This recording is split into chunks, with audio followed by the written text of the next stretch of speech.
Thank you.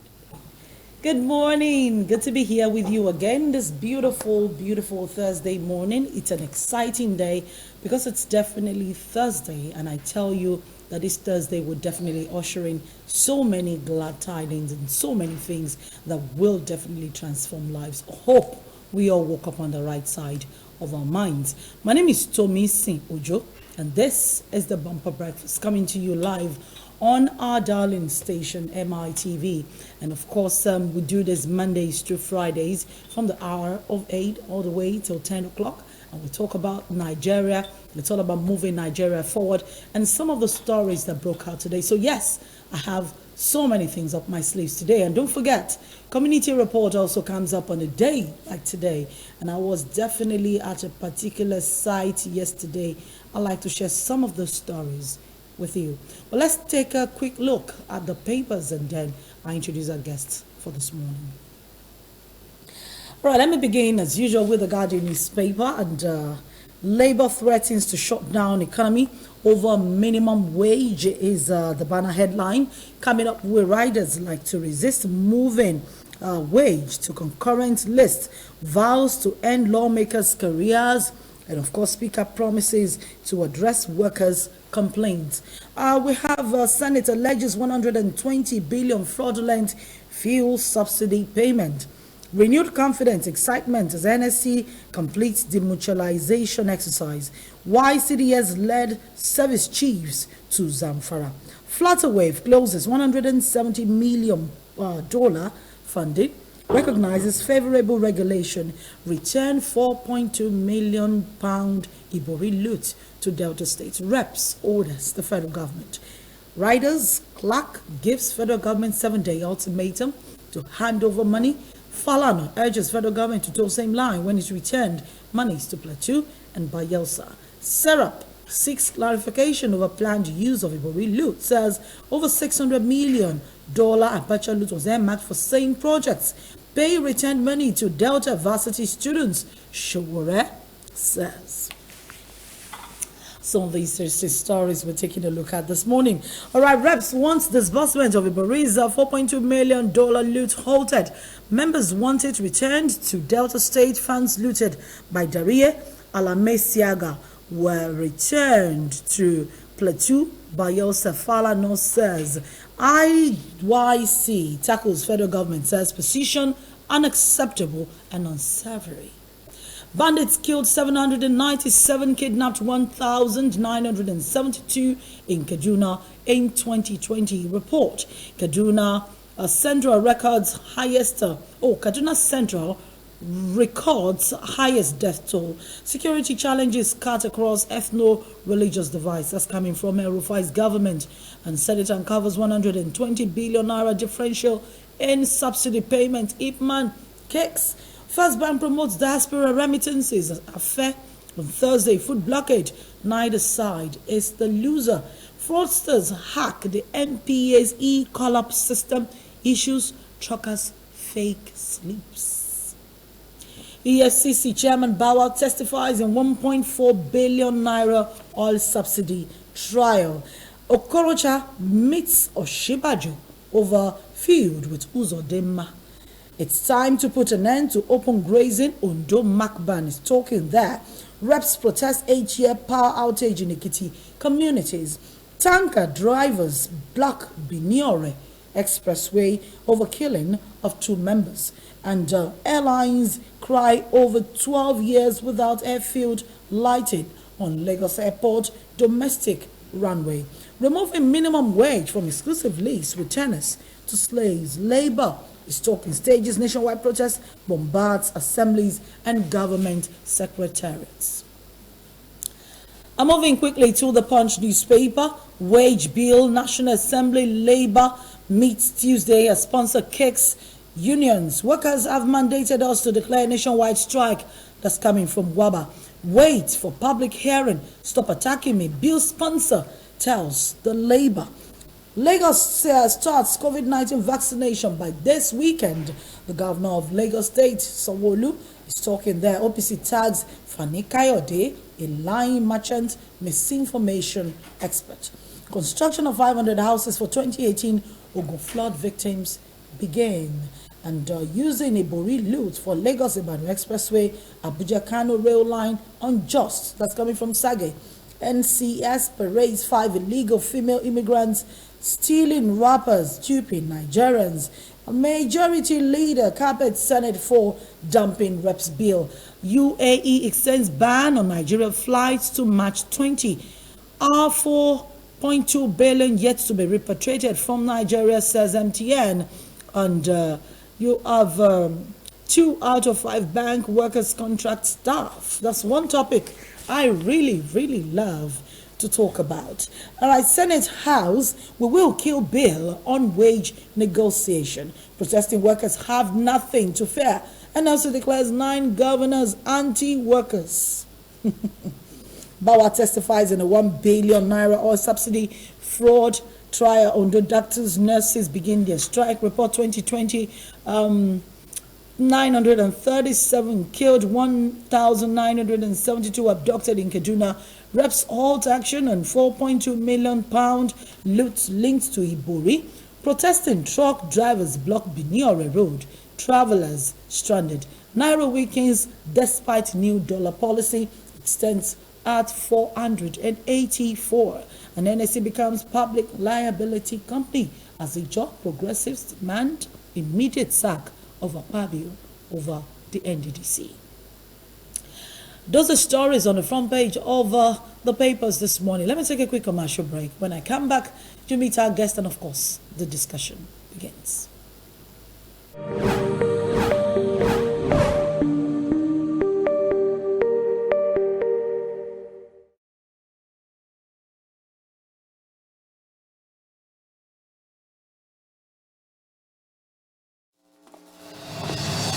This new year, we are about to take things to the next level. Things are about to get cray-cray. Whoa, okay. And that's important because... Come with me, let me show you. Got it. When you upgrade your package, DSTV will step you up to the next higher package, all on us. That's a lot. Cool. For example, when you upgrade from DSTV Compact to Compact Plus, we give you premium. What? Come on. Oh, exciting. Okay.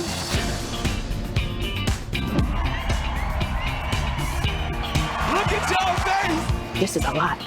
Yeah. Step up to more of the quality sports, movies, series, local, and the kids show that you love. Upgrade your DSTV package today and get stepped up to the next higher package. Terms and conditions apply.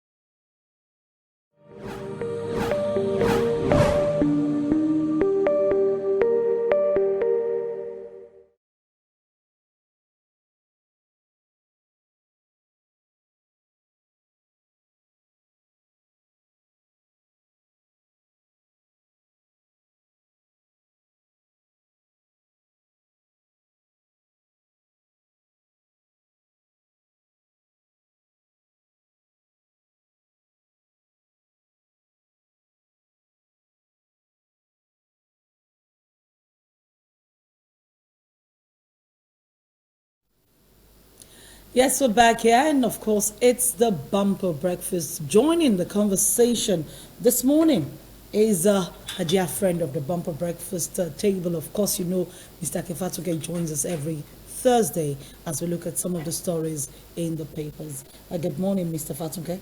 Good morning, Tobin Singh. Good morning, Nigeria. Nice to be here. Mr. Fatuke is a strategist, he's a communications expert, and of course, a trained economist. So, yes, we're going to be talking about some of the stories that made the front page of the papers, and of course, some interesting thing I came about just in the last couple of days. So, Mr. Fatuke, let's begin our conversation this morning with this wage bill. Labor unions are beginning to protest this new wage bill that apparently removes minimum wage from the concurrent list, and they took to the streets of every part of the country yesterday protesting this one. Yes, Tobin Singh, Nigerians haven't lived in this country for quite a while. I've been an industry specialist in all areas. Just name it, whether it's labor, whether it's oil and gas, whether it's in the area of negotiations, whether it's in area of law related. I am about to take a tangent, perhaps surprise you a little bit and surprise Nigerians, depending on your capacity to be able to hear the truth. First, let me clearly state that my sympathy is with the workers and the labor unions. The worker first, the labor union trying to seek better alternatives for Nigeria. My dissympathy is for the policymakers who knew yesterday, day before yesterday, last year, 2 years ago, 10 years ago, 15, 20 years ago, that we were heading for the abyss and we are not planning to cushion what will happen. Thirdly, I will now, in between these two, situate it and tell ourselves some home truth. Whether we want to accept and embrace that home truth or not lies with us. My job is to lay it bare.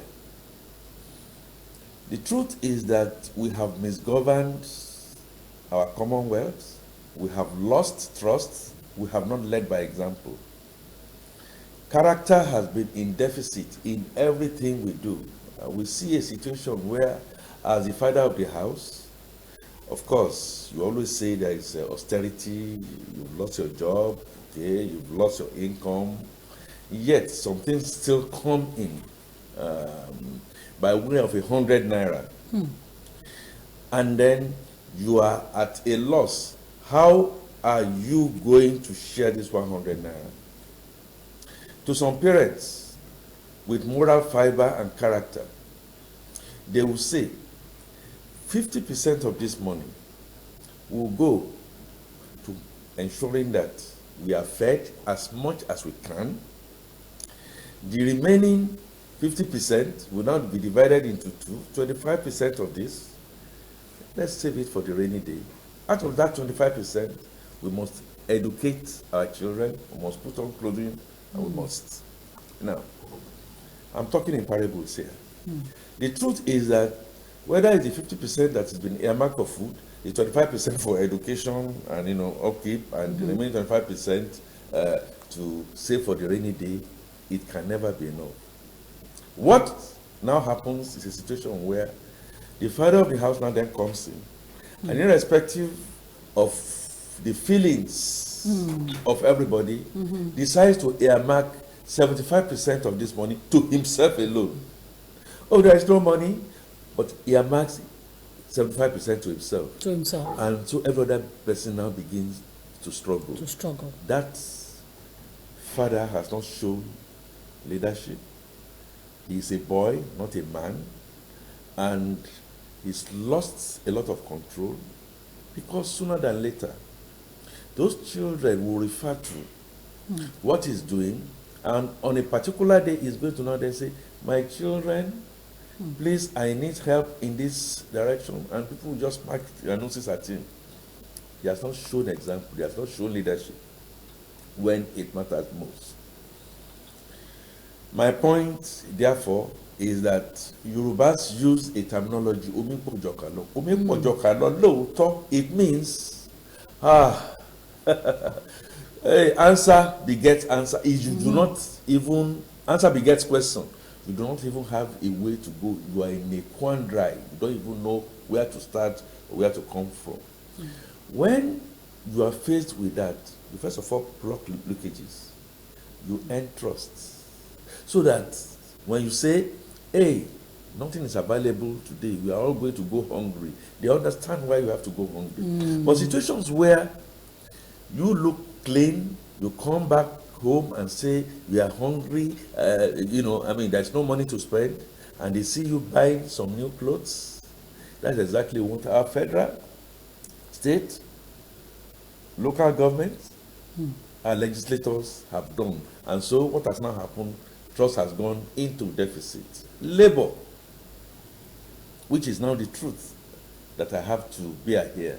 And I'm going to lean back on my experiences working with labor on yet another contentious issue about the issue of subsidy removal.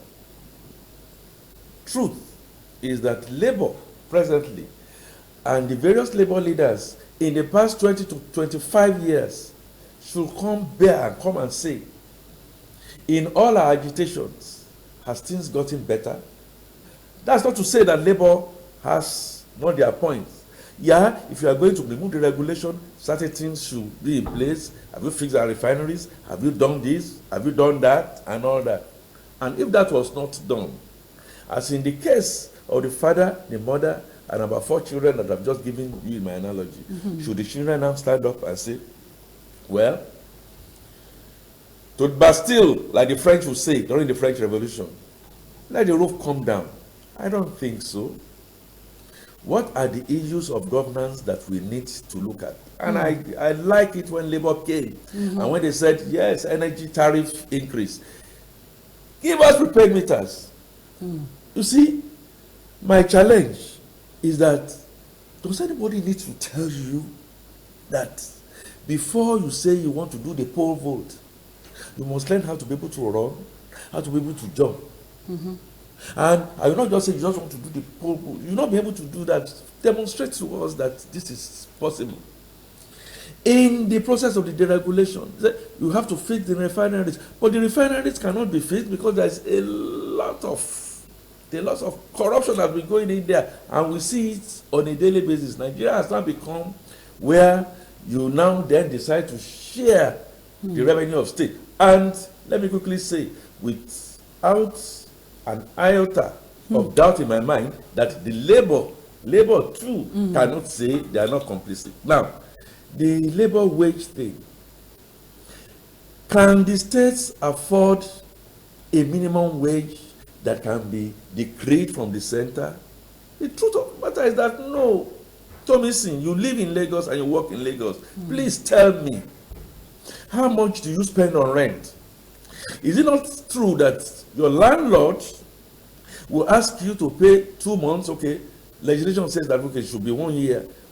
Everything that we do in Nigeria is always in the reverse. When you go to the market and you want to buy tomatoes, do you buy tomato at the same price that you will have gotten it at Kwara Namoda? Now, do you, at the end of the day, have another means of income in terms of, okay, in the evening, I could go into a bit of a farming because I have a landmass area. Why I can do something because extra for myself. I live in Niger State and I can do something for myself. Do you have that in central Lagos? No, we don't. No, because you don't have that. And yet, just for you to come to work this morning, Tomisin, assuming you live at Alagbole because you cannot afford and you had to wake up at 4 a.m. And you got here on time, you finish your work and you have to travel back to Alagbole, it will take you some hours. Is that what happens, say, in Ibadan? Or what happens in Enugu? Definitely or what not. happens in Kano? Definitely not. Now, for the same amount of job that you do, your counterpart in Kano, for the same amount of job that you do, you are supposed to be earning 30,000 naira minimum wage.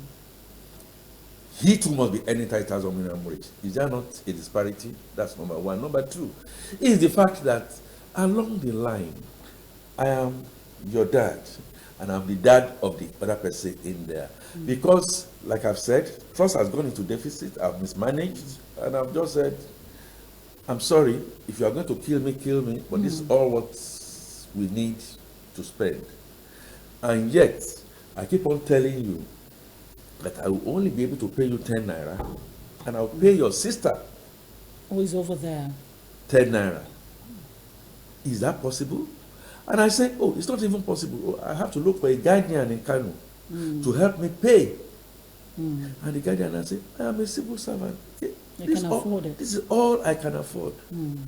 A money that you receive almost immediately on a regular basis is better than money you don't receive. So basically, removing that from the exclusive to the concurrent is what the governors have been clamoring for. And now the governors that have been clamoring for this, what is governance in their states? How have they been able to bake the cake? Is it on this allocation that goes because on a monthly that brings basis? me to my next part of this conversation. If this is done and moved to from the concurrent list, it means governors will determine what to pay as minimum wage. Yes. And let's look at the revenue generation formula across all of the states. How many states actually generate enough revenue to be able to pay salaries? I can tell you without an iota of doubt that of the 36 states and the Federal Capital Territory, over 70% to 75% of the states are not viable. They are not generating enough money, and they are not showing the capacity to think through, looking beyond oil and developing resources available to them. They've all abandoned that, and everybody now troops. And because there is into a the daddy, center. there is a So daddy that gives them money every we month. do not have the capacity to generate revenues in more than 75, close to about 80% of the states that we have decreed to be 1, 2. We also, in a backward integrating kind of thinking, one of the areas is taxes, and one of the areas is VAT. Now, VAT, funny enough, the way it is shared is such that whether you produce, you don't produce, it goes to you. One. If I produce, I keep on producing, you don't produce, you just wait, and then I share it to you. And then the one that I'm supposed to share to you based on my production, on what I create, and I say, I must sell it to you. And you take those, and you destroy them. You say, okay, well, there are things that are not. Destroy the base of what I have produced, you have not been able to produce. What unjustifiably you are being given, like a prodigal child, and you are ready not to do anything. Nigeria has gotten to a stage where, apart from restructuring of the mind, we are talking about restructuring of the polity. We must restructure. It has to be, you will eat what you can cook, what you can produce, and what you can work for. We must go beyond now being able to produce, and then you get into banditry. You now get into kidnapping people who have done their bits because you've not been able to produce, and because you are growing at a percentage of 3% when the economy is shrinking. And then look at our federalism. We're talking about this because everybody goes to Abuja at the end of every month. The same way we go back home to our parents to get pocket money. Everybody goes, every state goes back to Abuja and gets something from FAC at the end of every month. If this is what happens and our states don't generate enough funds, what then happens if this is moved from the concurrent list? It means states, some of them who already owe salaries or arrears, will become worse than they are right now. Don't you think so? Well, because the foundation has been very faulty. We must all come to bear, and that's one of the basic things. You must now look back at yourself like the prodigal and say, what exactly am I doing in this pit? I am a child that should belong up there. I have taken decisions. I have been part of it, whether federal, whether state. We have collapsed the whole thing. Now let's tell ourselves the truth. And let's apologize all to one another, and that's to come from the top. Now, let's now begin to lead with character and example. Do we have legislators from the different states in Abuja? What are they doing? Yes, they are legislating. Who is paying their fees? Federal. Yes. Should that not also Go to the states. go to the states? It is what the state can afford that should be paid to you. It is when you begin to show that example, and then, like I said, those children say, oh, daddy is not eating. Oh, daddy is taking less now from what he's taking. Daddy is making a lot of sacrifice. Let me try, as in the osmotic metamorphosis of a larva to a butterfly. Let me struggle out and be able to eke something out for myself. But when you see your dad living large and he's preaching back at you that you cannot eat 2 or 3 or even 1 square meal a day, you have not shown that good example now. So the restructuring, therefore, will take care of all what we are talking And about from everything now. that you've painted, After it looks as all, if this restructuring is going to take place everywhere across. we had it in the regions, and the regions were developing.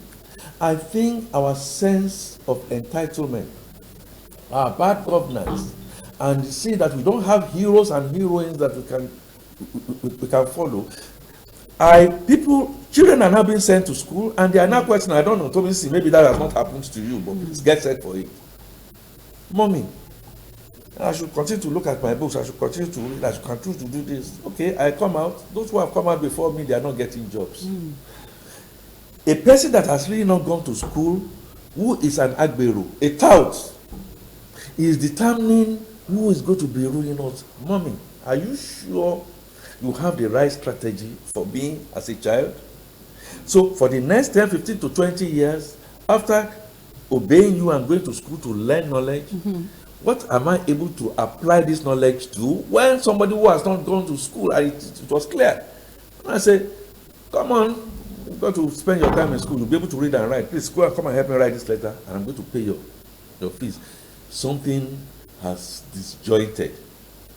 The point of fact is, Labour, you may have your way, like you have had your way in the oil and gas industry, and trillions upon trillions of dollars have gone down the drain. Yourself and your children are not benefiting. If we insist that we continue to look at that same pot that is dwindling, that is not growing, that I've just told you about 80% of us are not contributing into, one day that pot is going to go empty. And the people you are seeking to want to protect in this short time will not be the people that are going to pounce on you. We need to get back to this negotiation table. We need to do governance the way it should be done. We need to set good examples. We need to restructure. I mean, look at what you are putting on. I just made a comment about what you are putting on. It looks beautiful. I'm here and I can see it. But can I afford it? If I can afford it, so be it. I look at it, copy it as a good example and go. But if I cannot afford it, I will make do in pride, like Okonjo-Iweala is doing all over the world. Make do with what I have and be able to promote and ask you, Tomisi, to now then come and say, oh, this is exactly what I'm doing. And with so much pride. Who says that come 10 years later, this will not be, the fact, despite the fact that I know you are wearing something that I think is much more exquisite, well cut, nice colors, and what have you. I cannot afford it. And I must not begin to now then look at you in a way that the next thing that I will be thinking. It's done in Lagos, it must be done in Kano or in Kaduna. And if I cannot have it, I come and kidnap you and remove it from you. This is exactly what is happening to our Nigeria. It brings me to another story on the front page of our papers this morning. Still talking about labor and, of course, the generation of funds or revenue across the states of the Federation. Let's go back to labor a little bit. The Senate has uncovered about 120 billion naira differential in subsidy payments over the years. Now, we're talking about labor being the ones who said don't remove subsidy, don't increase electricity tariff, and now don't remove minimum wage from the concurrent list. Labour keeps asking for so much of these things. I'm baffled to, want to understand exactly what's going to happen to us if we keep towing this particular line when policies come up. Isn't there supposed to be a system where I sit down with my people and I say, is this beneficial? Can this work? Because I've not seen Labour protest over restructuring. I've not seen Labour protest over revenue generation from the different states. I've not seen. I've not seen them protest So, over. Have you seen Labour? They've not protested over with hospitals. Protests against casualization. Because I was going to go there. We have banks. I am not talking about picketing. No, I'm talking about I am talking Casualization. about casualization, where you now then get people on. Have you seen Labour come out and say, one of our members, like the American government will do, one of our members in a dire strait, we are going to mobilize everything. Have you seen Labour come out and say, Leah Sharibu must be released, otherwise we are not going to work anymore? My point is simple. Whether it is Labour, whether it is clergy, whether it is government, we have all gone very selfish, and we have all decided we are going to be looking at ourselves. Now, Big Daddy giving us pocket money. condition of service of the average person. There was a time when the legislation was made that, look, let's respect our women more.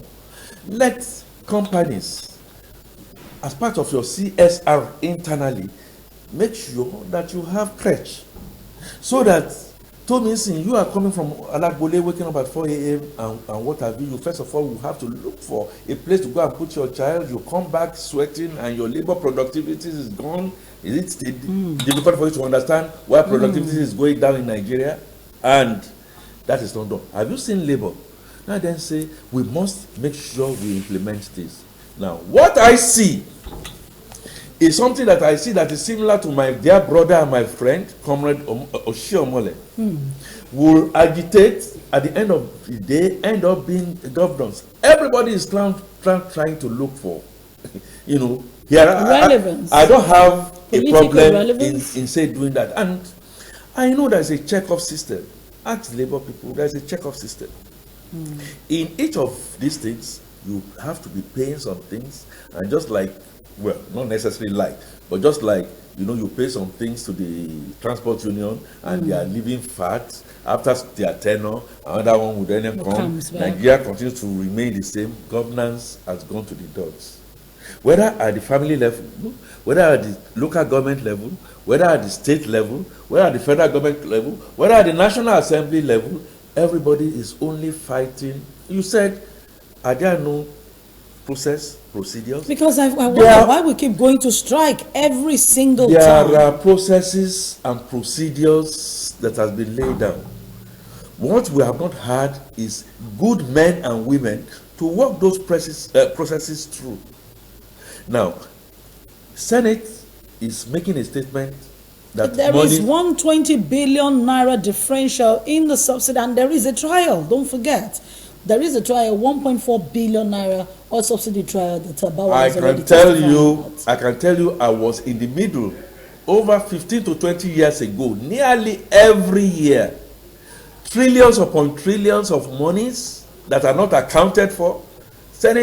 This Senate is talking about their own. The previous Senate is talking about their own. The previous one talking about their own. The one that will be coming will continue to talk about their own. We have a situation where we have rapists who come every 4 years to rape us, and we on our own go to validate them. Please, for the next 4 years, come back and rape us some more. and rape us more. And we're not able to say something. Now, Senate is coming out there. I was part of Senate investigation that talk about trillions upon trillions that has gone underworld. My dear young man, Bauer, his predecessor, Lamode, and Ribadu were on these same thrones. At the end of the day, the powerful men, the men of timber and caliber, who are supposed to be walking the talk as we speak, are not doing what they need to do. I pray for him. I hope he'll be able to succeed. But he needs all of us to be able to come back. Those who have been convicted all that time, Tomisi, how many people have we shown the example? Is it not rather that somebody has come to steal our pensions funds, and rather than punish this person, we brought him back on a pillar of gold? Something is wrong, and Let's go back to- there's no doubt about that. Let's go back to this conversation that we had earlier. You were talking about the states and the revenue generation formula, and I want to ask. Just answer me in about 1 minute before I come back to my own conclusion here. What exactly makes it impossible for states across the federation to generate, or what do you think would make it impossible for states to generate the same value? Let's not go beyond what they get from Abuja, but the same value that they get from Abuja. Is there any state in the Federation that does not have the capacity to generate that kind of revenue? Absolutely, there is no state in Nigeria that doesn't have the capacity to generate. Niger State alone can look backwards and go back into agric, and they can feed nearly the rest of Africa, West Africa inclusive. But nobody wants to do that. Nobody wants to take the rigor of really thinking and creatively getting back into what exactly do we have.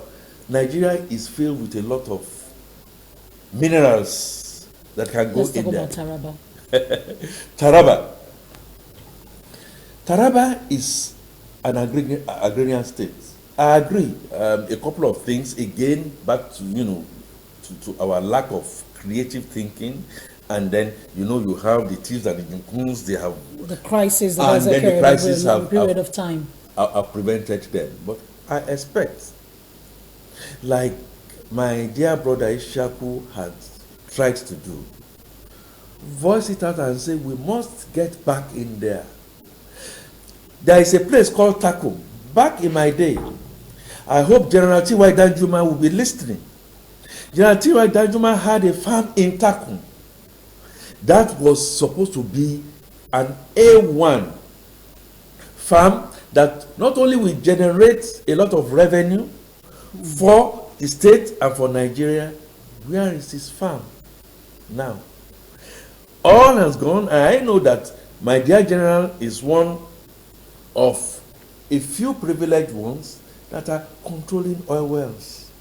What exactly is he going to get from those oil wells that he will have not gotten? Because I went to do the audit of his farms, and I said, wow, IITA and so many other World Foundation, they were all looking at it and say, this is it. It was, it was quite shocking for me when I it was abandoned. It was abandoned. So, what is preventing them from doing it? What will prevent them from doing it is that if you find easy money, if you know you can make sweatless money by going to kidnap, by going to rape, and you're not going to get caught, why should you now then be looking for? So you kind of agree with Governor Nasir El-Rufai saying that's the problem we need to deal with right now. We need to restructure everything about us. Some people say they are afraid of restructuring. We need to put our thinking cap. We need to look at the value of education. We need to begin to reward hard work, and we need to begin to punish, those who are errant. And it has to come from the top. Brings me to still talking revenue generation for the states now. Still talking revenue generation. Lagos State has been doing something over the years, and a lot of people dare say that where are they getting the money from? Oh, they're stealing our money. Oh, they're doing well. And a lot of people are saying all sorts. Lagos State has been generating so much revenue over the years, and that has been one of the triggers for the continued, however at a very snail speed, but the continued gradual growth process of Lagos. I like to tell you because some people decide to put their thinking cap, apply technology. There is this outfits that came out, the Alpha Beta, and they have been trying to make sure they generate revenue, the highest internally generating revenue section of Nigeria is Lagos. Looking at the fact that they have resource advantage and the fact that with their brains they can go into it. The young man that is heading that outfit, who is also a professional colleague, Akido Hati, they have come up with very beautiful stuff. If you look at their newsletter, it is out there, and the every generation is going on from A to B to C to D, that states, when they are trying to call it peer review, have come to Lagos to come and learn. But some people just they come to school, they learn, and they have not been able to come back and go back because they want to continue to do the wrong things. I think That template is still available. So this is duplicatable in other states. That's what you're saying. Not only duplicatable, the same with justice. Other states come to Lagos and say, okay, look, can we come and learn the process of justice that I know that Professor Oshibaju initiated in Lagos? There are quite a number of other firsts. And I tell you, lately, you see grandiose projects springing around Lagos. Where did they come from? They didn't come from those allocations. They came from the critical thinking that an Alpha Beta has brought into being. Now, if you are now then going to the other side, how is this money being applied? That is a separate thing entirely. I'm concerned more about the generation. Governance. I'm talking more about the generation. Brings me to, you talked about contract staffing a little bit earlier, and when I came across the declaration of revenue or profit from commercial banks in Nigeria just a couple of weeks ago, I think it was in the papers about 2 weeks ago, and I read through, and I was Zenith Bank, one of the commercial banks here, was declaring money in surplus in billions. And I dare say, why then do we have this contract staffing becoming a menace in Nigerian banks? It's in the papers today. 2 out of 5 bank workers, as a matter of fact, almost everyone at the lower cadre are contract staff. Why do we keep encouraging it? I can also tell you, new generation, old generation banks, close to about 50%. Oh, did I say 50%? Sorry, I made a mistake there. About 90% of their workforce are casual workers. What this says is like, as it is happening at the federal, it's happening at the state, it's happening at the local government. The private sector itself is also complicit. It is lack of governance. Governance codes, which should be audited. Risk management codes and all the agencies of government that have been put. So are some of the things they need to begin to look at very critically. Somebody must have passed all those ones. Now you made a statement. Everybody wants to benefit maximally from where they have not put input. Rather, we want to be doing a lot of show. Oh, CSR, I have been able to donate this, I've been able to donate that, and I'm declaring supernormal profit. When your standard of business conduct, as regards to the people that are generating that, you have not given them what I call decency. I think it is wrong, it is immoral. At the end of the day, I can also tell you, if these banks, and not only banks, multinationals too, get into this kind of gutter, if they had done a bit of a half of what they needed to do, I can tell you, those profits you are seeing being posted will be about double. People don't understand. Well, let me talk. So let's talk some numbers here, Mr. Fatunke. A further breakdown of data showed by the Nigeria Bureau of Statistics shows that in 2019, 241 were executive staff in the bank sector, 17,618 were senior, 37,647 were junior staff, and the rest were contract. Now, the total number of people that were contract staff was 45,350, almost a combination of what was senior and junior put together in just Q4 of 2019. Moving to 2020, they had a total of 41,181 contract staff out of 96,975 workers. In Q2 2020, they had 38,942 contract staff out of 94,498. This progressively continues over the years. This is 2021. A lot of people lost their jobs last year due to COVID. A lot of staff were let go. We are still talking contract staff. This for me is a very small number in comparison to the kind of unemployment numbers we have in Nigeria. That tells you that the average employer of labor is usurious, meaning, you just want to grab as much as you can, look for a few, that Use them as much as you you want. ride the best of cars that the roads cannot fly, buy jet planes, and what have you. And now, what the National Bureau of Statistics has failed at, are you saying Labour is not aware? Is there anything that they are doing To talk. effectively? To deal with such a matter. Are the representatives of the people, right from the local government up to the state, up to national, and the presidency, are you saying they are not aware that this is going on? And let me shock you. I know a contract staff who has gone to school like you've gone to school but could not get a job, and he has a PhD. He is a contract staff. He's done the work so well that people say, wow, wow. He's even been able to beat the few regular staff. You know what they did? Oh, they now deployed him into much more technical things, still paying him contract staff salaries. Oh my. It is not only amoral, it is a wicked. destitute kind of economy. And guess what? The international community begins to see a lot of those. There was one that I had that I was able to develop when I was in Mobil Oil Nigeria PLC.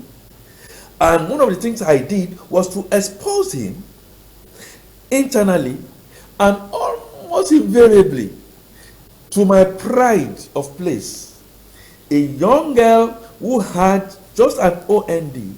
And I said to my management, let's throw it out. Let's see how. If this young girl, if she can beat every other person on a natural contest, she did. She beat every other person. Everybody was looking at me and said, well, Akin, what are you trying to do? I said, we've got to staff her. And she became, as I speak, about 5 years ago when I started this initiative, she is the personal assistant regular to the chairman. Well, then we used to have chairman. I know Mobil Nigeria is now an Indian run company. You know, it's now Double One PLC. You needed to see the pride of place with this young lady and the family. It took, I hope I'm a leader. Recognition. It took me to be able to step out of my comfort zone to now say this is what we need to do. That's what we expect Labour needs to do. This is what we expect CEOs to do. I guess the banks, the CEO of banks today cannot go out in there to the international community with all these things that is going out, and then you say you want to compare yourself with other people. Let's do it right. Let's get the governance codes right. The things are done. All your supernormal profits that you are declaring, can we look at them and then say, can we deploy some of these things and give these people decent wages? That is 1, 2. The CSR that we are saying we are doing, COVID and all the things we are doing, I don't have any problems with that. Can we begin to take care of those people that are in? Because if you don't take care of the people that are in, they will be the ones that invariably will open the door of smuggling, of making sure that productivity is reduced, because they are working and they are slaving in the slave camp. You beat a slave to wake up in the morning, he will wake up, go to the farm, but he's not happy doing it. But have you seen a slave person that knows that sooner than later, not only is he going to be free, my lord of the manor treats me well, appreciates me well, he will do what? Or she will do what? She will do much more for productivity. And everybody, like we say in Ujama, everybody will be happy. I am happy, I'm successful, because you are also successful. You are happy, I am happy. You don't go and wait to go and capture my son or my daughter or my wife or whatever it is and then coming to ask for ransom. Let's talk about the NSC. Kenny Adiaga joins us this morning. And Kenny, good morning. How are you doing? Good morning, Thomasin. I'm fine. And you? Very well, thank you. The NSC becomes a public liability company. Looks as if confidence and excitement